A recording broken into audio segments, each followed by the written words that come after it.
We do have this streaming online, so if you could, want to, you can go ahead and go to Cooperrider for Kentucky on the Facebooks and share that out, and we will be taking questions from people online as well as we're going through this. So some people maybe ask some questions online, and we will go ahead and be relaying those to you guys, okay?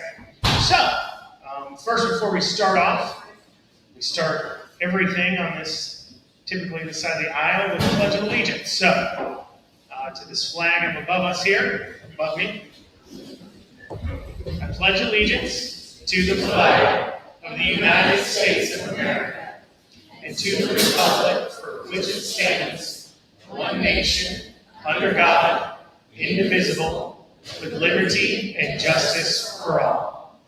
Thank you guys very much. Thank you guys. And we also typically like to start off with a prayer. Do I have any volunteers? That's okay if you don't want to volunteer. Thank you so much. Hi, Doctor. We got a mic right here. Oh, he's got a mic. Father God, we just appreciate our country and what it stands for, and those people that have gone before us and paid the price. Lord, I just lift up our future senator here. Lord, bless his travels. May there be great support. And may we all run the race in whatever we have to support a great nation. Thank you very much. Everybody give a round of applause. That takes care of herself. Well, I guess I should start off by making sure to tell everybody about myself. Clearly, I'm a business owner. I own Brood. I also own a commercial cleaning company. A lot of people say I clean toilets for a living, and on my break, I serve coffee. And that's an accurate representation of pretty much what I do. In fact, after I leave here today, I brought a change of clothes, and I actually have to go make up a clean because an employee called up. So that goes to show you the kind of work ethic that goes into owning a business, the kind of work ethic I definitely hope to deliver to the 12th district. My parents are actually here this evening, over there in green shirt. You guys can wave. There you go. It's always nice to know you have your family's support. It's always nice to see my family out here, as the way we're raised plays a lot into what we believe in this world. My parents raised me. One, if I agreed to do a job, I complete it. That, of course, helped me a lot out in life. When I agreed to take a job for the amount I was paid, I did it and completed it to the best of my ability. Until I was offered a better job for better pay, and I would take that and complete that to the best of my ability. Which really kind of set the tone for the type of work ethic that helped me kind of get ahead in life a little bit. I did sales, mostly door-to-door sales when I was younger. And I saved up enough money to start. My first business was failed, and another business failed because I'm a young kid trying to figure out life, right? And then I started a commercial cleaning company after I left a job at a commercial cleaning company. And one thing led to another, and within just a couple of years, that company that I started for $5,000 grew to be doing about $89,000 a month in revenue. That was through a lot of hard work. There's a lot of evenings where I would be sleeping on the floor of my office on rolled up paper towels in order to just catch an extra 30 minutes of sleep because I was covering cleans for people who didn't show up. It's one of the things about working in the industry I do is you have to sometimes learn to give up and sacrifice if you want to be able to achieve what you can. And so as many of you know, one thing led to another, and I opened up a restaurant out in Wilmore, Kentucky, called Dean's Diner. It's about 1.5 years ago. Dean's Diner did okay. You know, it's profitable within the first month or two, which is pretty good for a restaurant. And then the pandemic came, and I, like many people, said, hey, 2 weeks to flatten the curve. That's okay. They wouldn't lie to me. They don't know what's going on, right? And so when they came in, they closed down businesses. The restaurant out in Wilmore didn't do too bad, partially because Wilmore, for those of you who are unaware, is a veteran community. That means people live in that town, they commute to another town for work. When the shutdown occurred, people were not going to their offices. That meant they were at home all day, and they had a choice between me and Chinese food. So I was chosen at least half the time. We also started offering delivery. It was a pizza and burger place. We started offering delivery just a few months before. So it was really fortuitous. And that restaurant was doing pretty well. It was doing so well, and we had enough saved up at the commercial cleaning company. On top of that, the commercial cleaning company got approved for a $110,000 UID loan. I was feeling good. I said, I see a lot of things closing down and everything else. I could possibly make a deal on a coffee shop or a bar, a common place we've been seeing kind of close down, and make a good deal with the landlord. And that's how we found Brood. And the deal was that our rent would not start until the lift on indoor dining ban was gone. Because what I didn't account for was them opening up to 33% capacity. Now, Brood here did okay. However, the restaurant in Wilmore did not. Because once things opened back up, people started going back to work. They weren't getting delivery and takeout as much, but more importantly, that restaurant had only 10 tables. So that restaurant was supposed to be able to survive with only 3 tables. That could mean 3 people, 45 minutes to an hour, sitting in a restaurant to pay to be able to serve lunch. Frankly, it just wasn't able to survive. The lease ended out there, and we did not renew it. And we were working here at Brew. It's about that time that the EIDL loan, much like much of what government has done during COVID, never came through for the cleaning company. The cleaning company drained its savings because it was just around the corner. This would all be over. We went from doing around $80,000, $90,000 a month to doing $5,000 a month at our lowest. Because when everything closed, there was nothing left to clean. I had to lay off dozens of employees. I remember my general manager from over there crying because she couldn't co-sign anymore on the lease for her daughter to go to college because she didn't have a job. And that was unfortunate. And that company ended up having to close and reopen and reorganize in order to survive. Right at the time where we're kind of at our darkest, that company closes, trying to reorganize, reopen, things weren't great. And we actually, me and my wife, my son's in the back playing on the iPad, we actually had to apply for government assistance and got it, which is a very low point in my life. And just a few weeks later, as we are looking at the books, wondering how we're going to survive, is when Amy Bashir announced his indoor dining ban in November. It was finals week. For those who are unaware of what's going on in UK, Brood wasn't doing too bad because at UK, students could not gather and study together. So they could only do it off campus. And we are probably the largest coffee shop in Lexington, or close to it. So a lot of the college students found themselves here. And finals week was really supposed to help us kind of get through because we had a fund, the new cleaning company taking over some of the few contracts we could scrape over in order to continue to have our shot. See, business owners know this. You don't always get another shot. And if we are to fail, we're not just losing out on money.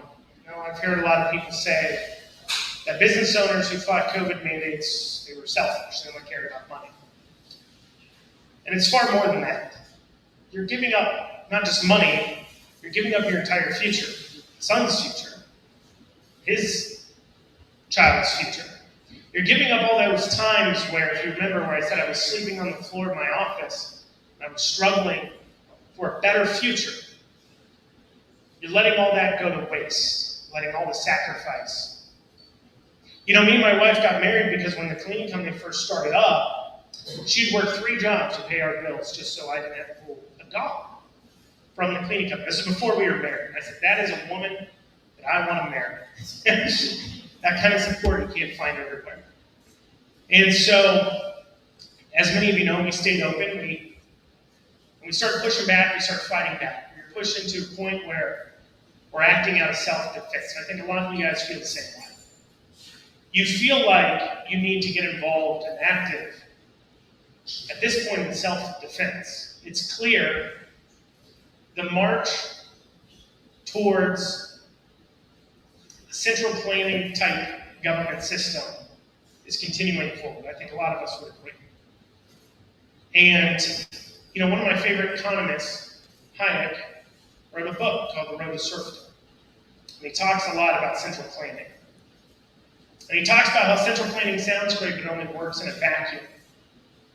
It only works in a vacuum because it doesn't take into account specific people, their problems, the individual. See, our country is founded on one idea, the idea that the smallest minority is the individual, and that sheer mob rule or deciding what is best for everyone from one person would certainly lead to people being victims, and would certainly lead to a lot of people being left behind. And that is something I think we're getting away from in this country and this state. It's definitely something I want to fight back towards. We didn't get this way overnight. We got this way after decades of not paying attention, decades of not being involved, and watching slowly as systems and processes were put in place that led to a point where the government could come in and say, you're not essential. I'm sorry, not even government, one person, the government, can come in and say, you're not essential, you're not essential, you're not essential. I don't care about you. You're not essential. You're okay. Oh, now you won't take the medicine, now you're not. I don't think that's the role of one person. I don't even think that's the role really of your government. There's a constitutional way for them to do that. Clearly that wasn't followed. So that's where we find ourselves. And I want to be the state senator for the 12th district. Not because I necessarily grew up wanting to be in government. I'm actually the lifelong son of a government employee. Not because I necessarily want to be in government. I don't think my parents would tell you that they really thought of me as the senatorial type growing up. However, going back to what I said, I think we've all found ourselves in a position where we got to get involved, we got to stand up, we got to fight, or we're not going to be handing off a better world to our children, our children's children. They deserve to live in a free country, the same as we have enjoyed for several decades. And they deserve to be freer than we are now. So really, I wish I could tell you that I was born to be a fantastic politician and everything else, and I have all the answers in the world. Tonight you're going to hear I have a lot of answers. But more importantly, I'm not running for office just because I want to be in office. I'm running for office mainly out of self-defense. Because it's clear that if we do not stand up and do something, they are, for lack of a better term, coming for us. It may not be necessarily right off the bat, it may not be today, it may not be tomorrow, but it is clear that the march forward towards mandates, towards force, to government, being in your life, to not being able to get along with your neighbors, will continue unabated. So with that being said, that's just kind of my preamble. I do have a little story for you guys. The flag actually above us, I didn't put it up today. I wish I'd thought better about my placement, because I don't particularly like standing underneath of it, like I hung it there just to be like, hey, wrap myself in the flag kind of thing. But it ended up here. Now, funny story about this flag. This flag was given to me by a bar owner in Alberta, Lee, Minnesota. while we were waiting for our legislators to come into session, so you may be aware or not aware, I went to several states helping out other restaurant owners. We were one of the few states that had leveraged through PR and through legal means our governor into backing off his indoor dining mandates. A lot of other blue governors, almost all of them, continued with their indoor dining bans, all through Christmas, if you remember. Part of the reason was because of us. And so when other restaurants were in need, they started reaching out, asking how we did it. This flag here is given to me by a bar owner who was facing his liquor license being taken away. I won't go into why, I won't incriminate the man, but he's looking at it getting taken away due to COVID mandates. And him and his attorney were having a meeting with the ABC board equivalent for Minnesota the next day, and they sat down and they asked me about it, and they started describing the case, and from my experience of dealing with the law around these ideas, I gave them a couple key things. He's able to actually keep his liquor license because of the defense we were able to give him from our experience of dealing with these types of issues. And he gave me the flag. He was actually crying when he gave it to me because his business, he was saved. He's going to be able to keep it. Because he was able to, quote unquote, outsmart the government so he could keep his license, his permission to do business. So, with that being stated, Nick over here, he's got another mic. You can ask me any questions, any policies, anything like that, and I'll be happy to answer them. And yeah, let's kick that off. Stand up, sit down, and I'll stand up. If you could, would you explain to everybody about the bill you're pushing to try to get passed right now? And once you explain that, I've got a question about it. Sure. So right now on our socials, you can see us talking about a bill that isn't yet pre-filed. I do hear whispers that it is being worked on now, that we've been pushing it a little bit. So, our legislators are a part-time legislation, right? So that means they're only in session. This last year is 30 days. In 2022, they'll be in session for 60 total days. It generally runs from January till April. And during that time is the only time they can pass laws. So when we've recently been facing a lot of employer vaccine mandates, I'm sure we've all hearing about those. Maybe some of you have been worried at your own jobs, being told you have to take a vaccine. Now, I personally, when it comes to the vaccine side of things, personally, I believe you just have freedom of choice. And I think it's up to you to make your own personal health decisions. Everybody's kind of left up to make that choice themselves. I don't think your employers should be mandating it. I don't think the government should be mandating it. I think we do have to recognize, and I don't think it's crazy to be, quote unquote, leery necessarily of the vaccine. I mean, I know a lot of people like to compare it to like polio or smallpox. It's been around for a while. Let's face facts. It's in a lot of them outside the Johnson & Johnson is an mRNA vaccine. That is new. It's only been out for a year. It's not fully approved yet. In fact, Moderna has never actually brought a product to market before. And so it is perfectly reasonable for anybody to feel put off by that. And it's also perfectly reasonable for individuals to make their own risk assessment and decide maybe that is the course that they think they'd like to take. But last I checked, I don't think you really care what the vaccination status is of the person who made your coffee tonight. And if you do, I have to ask you why. I don't know why you wouldn't care. I don't care. I don't ask my server if they're unvaccinated or vaccinated. And so why would business owners be requiring this in the first place? And it's quite clear. You just had a government shut you down. That government failed to bring you any relief to business owners. 25-30% of small businesses in Kentucky closed. And that same government that just shuts you down is now saying, hey, could you do me a favor? mandate this, get your employees vaccinated. You don't have to ask me twice. I don't want to be shut down again. Additionally, as well, let's not pretend for 1 second that even private healthcare entities in Kentucky are actually private. See, in Kentucky, we have something called Certificate of Need laws. Everybody know what that is? No? So, in Kentucky, there's an enforced medical monopoly. Essentially, before a hospital or medical provider can build a new location, the surrounding medical providers have to sign off saying that they cannot handle the need of the area. So basically, if I want to build a new hospital because I'm seeing an opportunity, let's say, for staff to go to that maybe don't want to get vaccinated since there's issues going on, I have to get permission from all my competitors to open. That doesn't sound like a free market to me.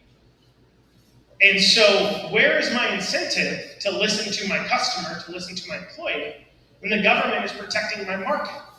It's not there. I would only listen to the government. And for that reason, we have to unring the bell of forced vaccination. Now, at the same time, I am leery of asking government to get involved into private business, because we just were fighting over government getting involved in private business. I don't want to make government get re-involved in private business. So, we've been pushing a bill forward that could help people now.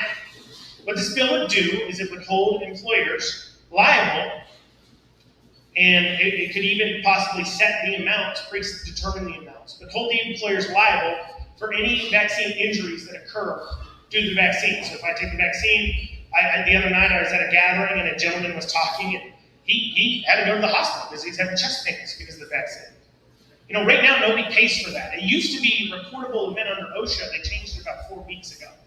So right now, if you are forced by your employer to get vaccinated and you end up coming down with something like heart inflammation, very rare, I guess as they're saying, but is a thing that is occurring, and you go into the hospital, nobody's paying your medical bills. There's nobody to sue to cover your losses. The manufacturers can't be sued, the government can't be sued, and your employer can't be sued. So you're stuck there to pay for it yourself. So the idea behind this bill would be to allow our employers to be held liable, financially liable for any vaccine injuries, to give them pause. To say, am I requiring this because it's the cool thing to do?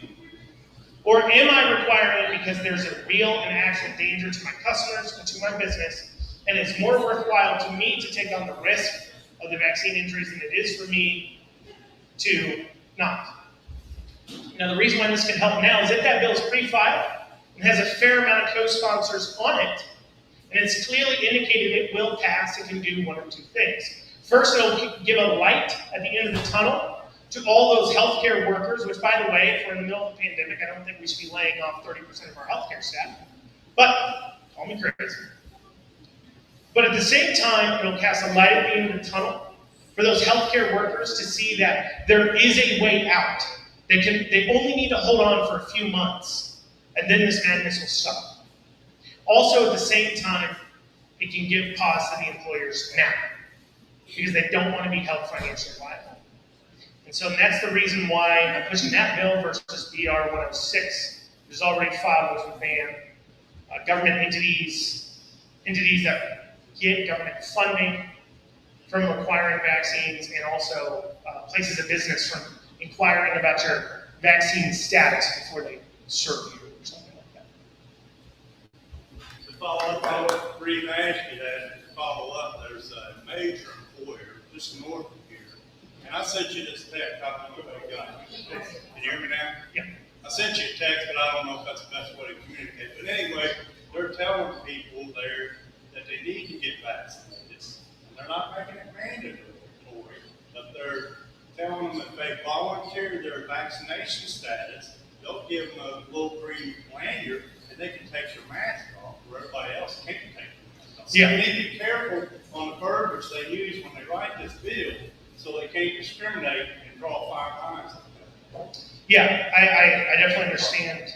Definitely understand that. And there's a very fine line to walk on a lot of this legislation that is unringing the bell of government overreach that's been rung while at the same time not creating more tools for tyranny in the future.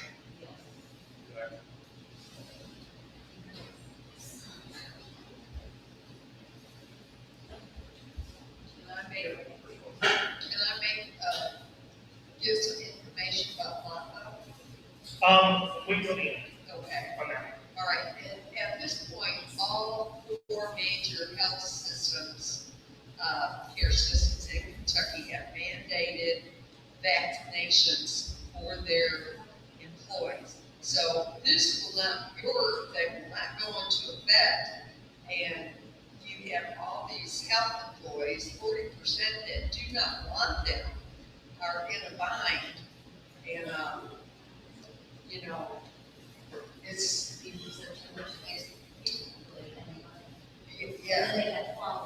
yeah. Well, and that's where, one is part of the reason why I'm running for state senate is legislators had a bill that was filed this last legislative session that would stop any entity that receives government funding from requiring vaccination.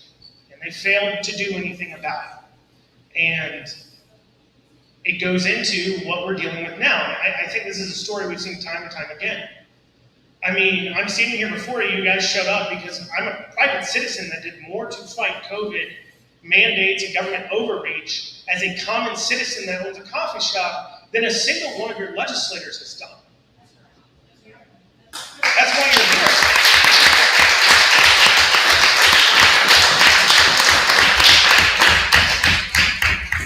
Even the bills that they passed, SB1, SB2, HB1, that were meant to rein in the governor, it took a lawyer with a business owner beans in Boone County to finally get it enforced. Not a lawsuit brought by legislators, not a lawsuit brought by your AG, though he did jump in on it, but a lawsuit brought by a lawyer and a common citizen who owns a cafe/deli. That's what's holding mandates back in the state right now. A private citizen filing a lawsuit. And it's pathetic. It is pathetic. And so to your point, yeah, it sucks. The bill I'm talking about, at least, like I said, there's an ability sometimes to file bills, to make bills retroactive. It's very hard to do that with a liability bill.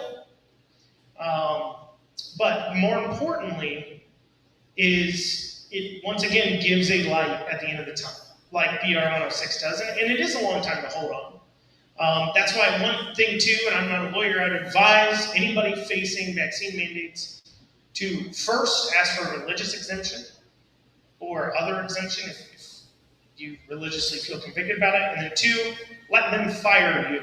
Do not quit. They need to fire you. That is being suggested by a lot of attorneys, saying, let them fire you first. Do not just walk out. Yeah.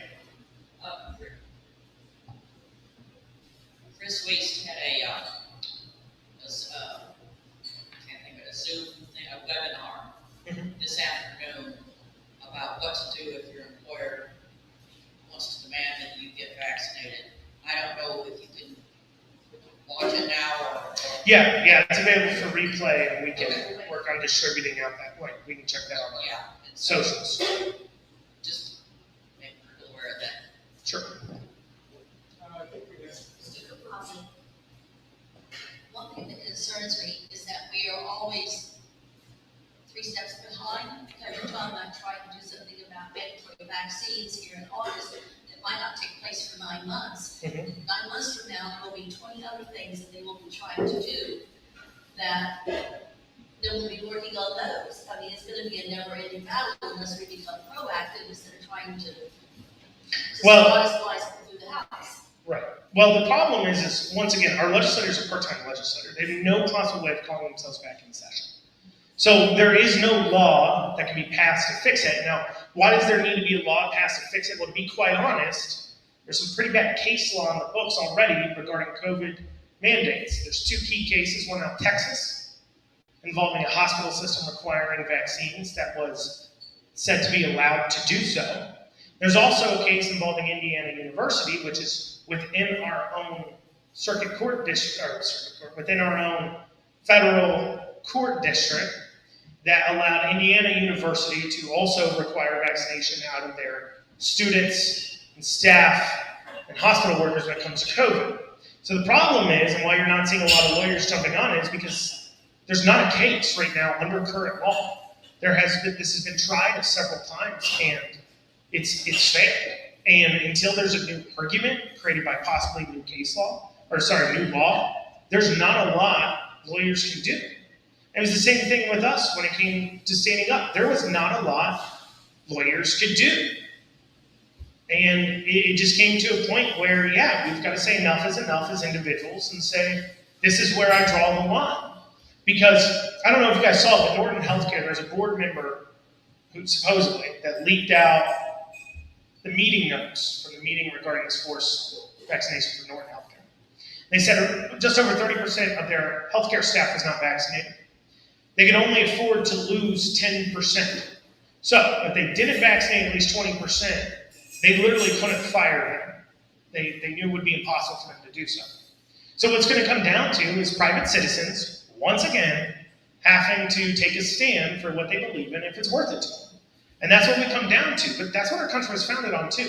Private citizens taking a stand about what they believe in. And until we get better legislators that are not putting up a windsock to figure out what's politically okay to do today, we're going to be constantly playing catch up because politics follows culture. Culture doesn't follow politics. So culture, like the culture, this new culture of it being okay to mandate vaccines, it exists before the legislation does to stop it most of the time, right? And so we'll constantly be playing catch up until we have people that stand on principle and say, this is wrong. And I'm not okay with it, you know. So.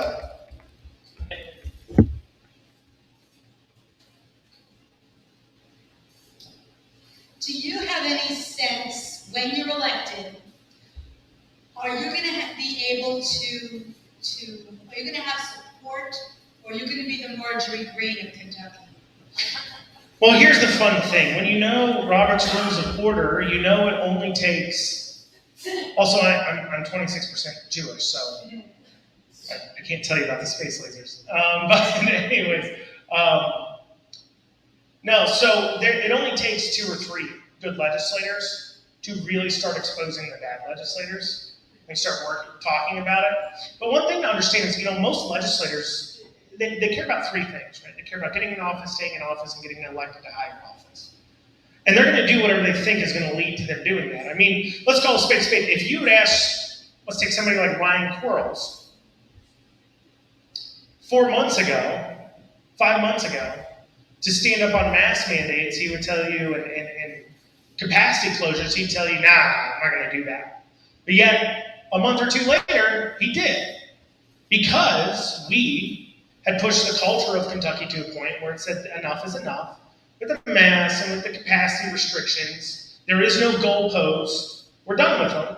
And we pushed the quote-unquote Overton window of what is acceptable to the point that Quarles decided it was politically expedient for him to take a stand on this. I mean, he took a stand on it at the same time Matt Jones was. I mean, if you take a stand as a Republican on something at the same time as Matt Jones, you're not exactly waiting until you're not exactly taking a whole lot of political risks there. That being stated, most of them are just moving with the culture window. And so as long as we keep pushing the culture window, and as long as we keep letting them know how we feel, well, meanwhile, we're electing people that they are surprised sometimes might be elected, such as Adrienne Southworth is a good example. They did not plan on her being elected. Then what will occur is that the I call them political NPCs, right? Political non-playable characters. It's kind of like a video game. They're just kind of there. They just kind of, you can move them around. They just kind of do whatever.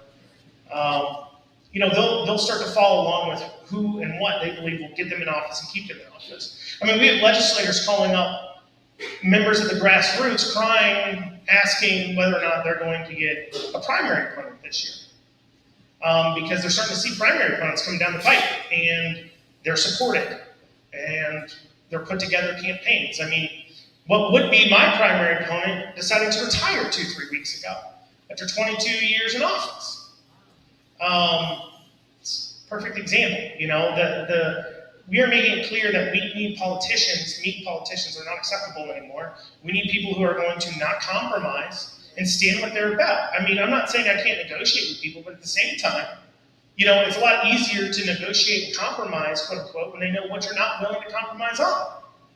We don't sit down at the table with, Russia, with one of our must-have goals to be that Vladimir Putin steps down, right? Because that's a non-starter. We know that's not going to happen.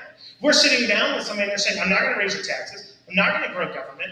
I'm not going to do anything along those lines. I'm not going to violate the Constitution because it's convenient to us to do so. Then they know that that's a non-starter, and it actually makes compromising much easier because we now know the things we can talk about.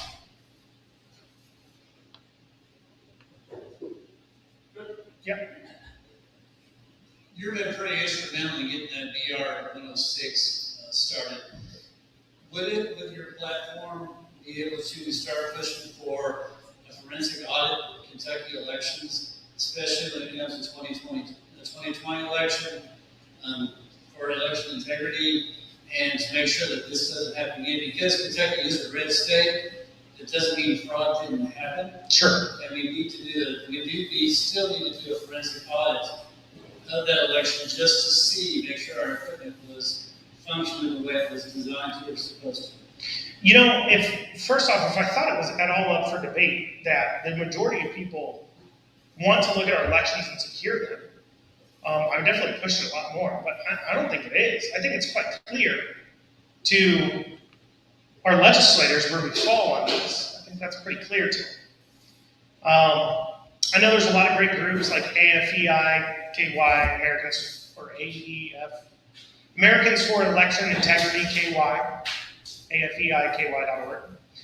They're taking some key steps there. And I think it's, we want to do an audit, but at the same time, we need to make sure that everybody feels secure in their 2022 election as well. And there's some key ways to do it. We did take a big step forward with the legislature passing one of their bills. The key bill they need to pass is the bill that says voting machines cannot be connected to the internet. You do not have to believe for 1 second that there was some sort of Dominion voting switching going on to know in this day and age where they can shut down 45% of our oil supply with a malware attack, that connecting our voting machines up to the internet maybe ain't the best idea in the world right now. I don't know. They only shut down 25% of our meat supply too as well, but hey, let's connect them up to the internet. That doesn't make sense to me, right? If I was a Russian hacker, that is what I would go after. What better chaos? We see how much chaos is occurring right now. Geez, I would go hard, right? So one is disconnecting our machines from the internet is vitally important to the security of our election now and moving forward. Having a paper trail as well that can be audited is also, I believe, important. I think as well, up until I believe this year, there was no way to trigger an automatic recount in the state of Kentucky. There's one election where they won by 0.2% of the vote. And they're like, all right, we want a recount. And they're like, you're going to have to pay for it because there's no law for automatic recount in Kentucky until this year. I think it's definitely something of concern. And I was talking to a gentleman earlier. What is also super concerning to me about all of the 2020 election was the blatant, quote-unquote, theft that occurred before our eyes that nobody cares about, it seems like. And this is what I'm talking about. The Hunter Biden laptop story. 100% true. We all know that. Hunter Biden laughed about Jimmy Fallon on TV. But if you remember, that story was tore down off social media, and the mainstream media tore it apart as Russian disinformation. 100% true. If you remember, Trump came out and said the vaccine will be available before the end of the year. They tried out expert after expert to tell you that wasn't going to be the case. 2-3 days after the election, vaccines available. Lab leak theory would definitely have affected the outcome of the election if that was the case. Because certainly people want to trust your government to handle a pandemic that they probably created. But yet that was also called false. You get removed off social media for talking about it. All these things affect the outcome of an election. So we can secure it, we can make it paper, we can have a person tied up to a lie detector test, we can have 10 people watching people count.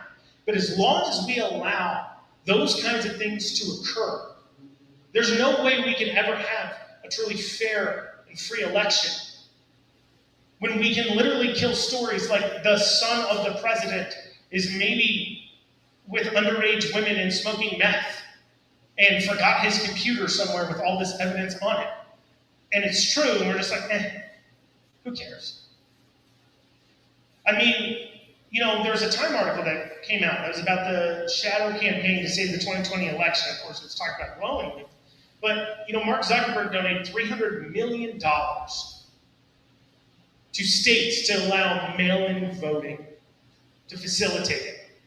Why? Mail-in voting is ripe for fraud. You don't exactly have to be a genius to know that. You don't exactly have to be a genius to see. I mean, what were they saying on mainstream media and social media? They're saying, grab your friends, make a plan to vote. What were they really saying when you mass mail out tons of ballots to people when you say, grab your friend and make a plan? Oh, hey, you got that ballot there? Let me just fill it out for you, sign it. If you even sign it, I'll just mail it. I'll take care of this for you. I mean, and so while I think it's important, while I think changing our security laws, especially as far as connecting your machines up to the internet, is super important. I think it's also important for us to look at the obvious things that aren't up for debate. That is factual things, it's not for debate. That certainly affected the outcome of our election. That certainly looks like collusion to me between social media, mainstream media, to affect the outcome of an election. And I think that's definitely something that we need to take steps forwards to fix. But that's more of a federal level, but I do think there are some things the state could do to affect that outcome. What are some of those things? So at the federal level, one thing you gotta understand is how social media can operate is they have something called Section 230 protections. That essentially is the same protections that phone companies are given. That says you cannot be held accountable for the things that go on your platform. Just like you cannot be held accountable for the things that go on AT&T for you planning a kidnapping over your phone. AT&T is not held liable for that kidnapping for somehow, some way facilitating that. So if at the federal level, what would be ideal is to say, okay, we already have established First Amendment rights, right? So we know you can't put out libel. That's an established First Amendment concern.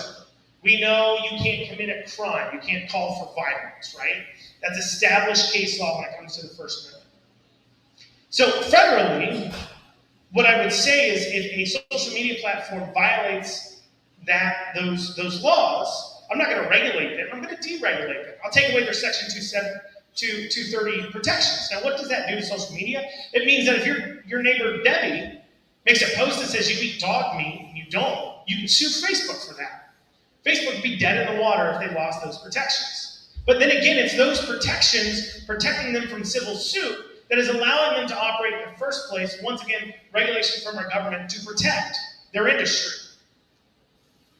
As a statewide, I know that Florida took this motion, but as a state, you can say if a social media platform violates First Amendment rights. So Florida passed a law similar to this that said if a social media platform took down somebody running for offices, Facebook pages, they could be sued for that, which is interesting. That creates a new interesting concern because we have the 10th Amendment in this country.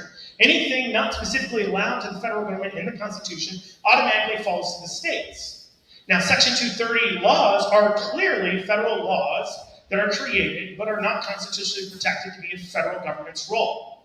Therefore, there's certainly a court argument that says that if a state wants to make a law that says, I'm going to take away your 230 protections if you do X, Y, Z, and they violate that, in that state, that social media giant can be sued then and lose its protections and then be sued for libel or what people print.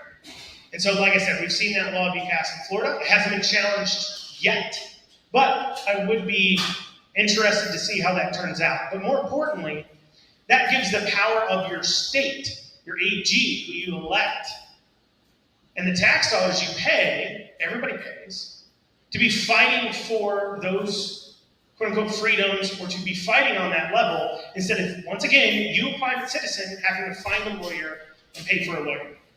If instead you're able to do that by your state growing a backbone and saying, I'll do it for you, now it doesn't become a monetary issue, and the case immediately ends up most of the time in the Supreme Court, because now it's an interstate commerce concern, which would be the only way they could have Section 230 protections. And interstate commerce concerns immediately end up in the Supreme Court. So, if a state was to make that law, and then AG was to sue Facebook based upon that law, immediately the Supreme Court would be hearing a case on whether or not, what are the limitations for Section 230.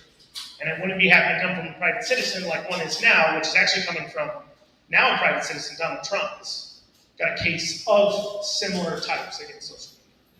So, that's what a state could do. It's limited, it's kind of a long shot, but it's better than nothing, and at least we'll give pause to Facebook having to do it. And of course, it burns up their money. It might just be easier for them to, follow the rules put forward, right?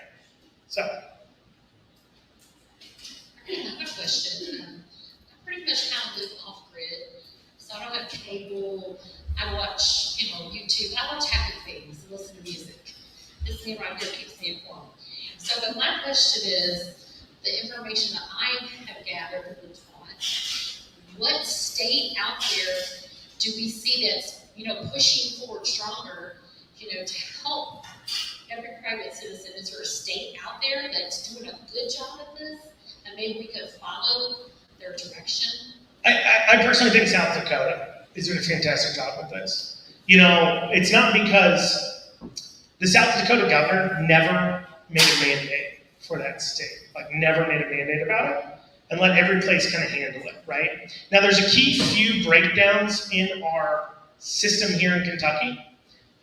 Example would be, with our schools, right? The entity that sets the curriculum is called the site-based council, which is at the school level, and that is 2 parents, 3 administrators. Well, a simple fix is saying 4 parents, 3 administrators would change the entire way our processes in our schools go, and parents have a lot more say-so because they're the ones who elect the site-based council parents. They would have a lot more say-so of what's going on with their kids in the schools. So that's an example of a slight change that can help out, because the issue becomes so look at DeSantis in Florida, right? He's having to make mandates in the other direction because at the local level, here locally, our mayor just required masks to be worn in city buildings. That came out today. And so, he's having to do that because the allowance for these things has been set up in our system, and it's you've got to untie it one at a time. I mean, we go into a long thing about our health departments and about our libraries, and a lot of these entities are completely unaccountable to the voter, and yet have the ability to tax you and set and raise licensing fees and all kinds of things, right?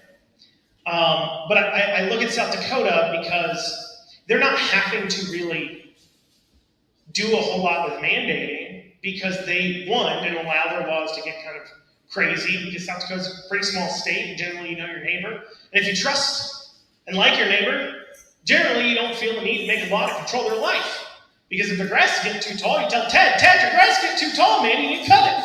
You don't need to go down to the city council and make a law that says, make this guy cut his grass or throw him in jail. Because you communicate with your neighbor, okay? And so being a sparsely populated state like that means they don't need to make laws that quite as overreach, because they're able to get along with their neighbors and communicate with their neighbors. So you have to unring, my favorite term tonight, unringing bells. You have to unring a lot of bells down the line for us to be able to get to that point. So, I look at South Dakota as a better example just because they had a culture there before this. DeSantis, on the other hand, is having to undo things through mandate that I don't like the precedent setting, because if it can be undone through a mandate, it can be redone through a mandate. That's not ideal. Okay, I got two questions.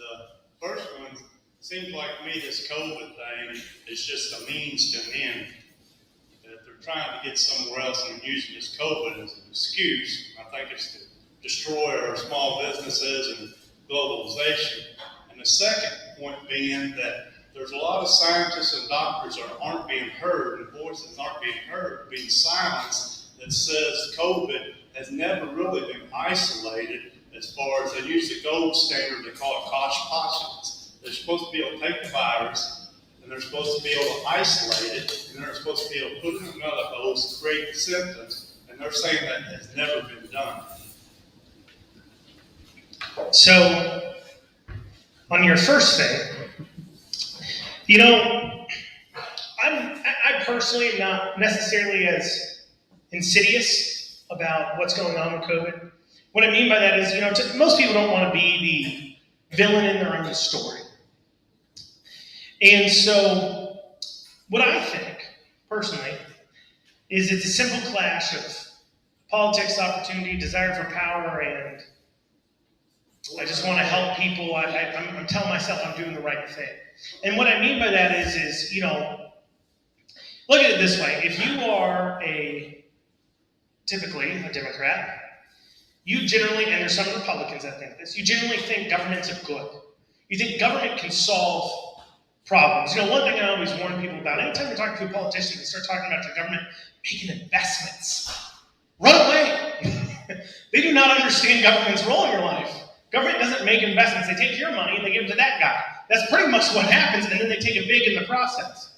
They don't make investments. What do? Most of the time when government is making an investment, they're getting out of the way of one specific company, such as when they're doing a tax break for a company. And so what they're saying is my tax policy suffocates business to the point that I have to make an exception if I want this guy to come in here. But I'm going to make that exception while the rest of you all suffer under this tax policy that is clearly bad for business because you're just not special enough. And then they'll turn around and say, we just made an investment in our state. And it's ridiculous. It's like, no, you made a special exemption to a law for that guy. That's what happened.